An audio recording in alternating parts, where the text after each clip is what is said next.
care-i treaba? Bine ați revenit! Please, why you gotta try?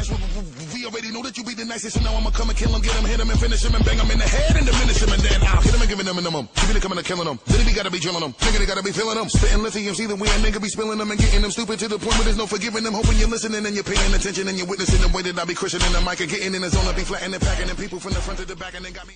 Hei!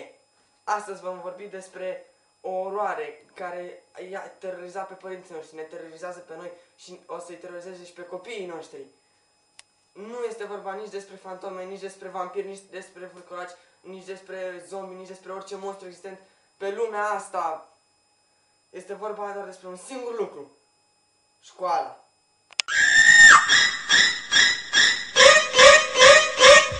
Of, școala asta. Pe mine mă terorizează de 9 ani. Bine, nu că nu este important să faci o școală, să ai educație și să ai un serviciu să-ți întreții o familie care o vei avea în viitor.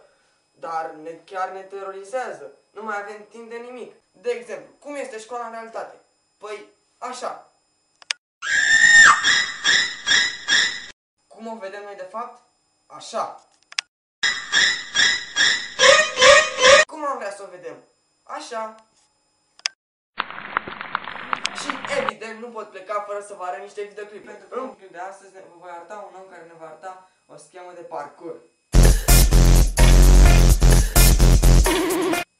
O, tataie, n-ai văzut ușa? Dacă vrei să treci, deschide-o. Ce faci dacă tu ai o minge la picioare și un prieten al tău stă cu fața la gard?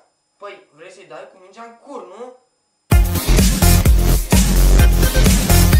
Bravo, m-ai nimerit! Fața ta! Ce faci dacă vezi un semn de circulație? Păi, vrei să dai cu pumnul în el, nu-i așa?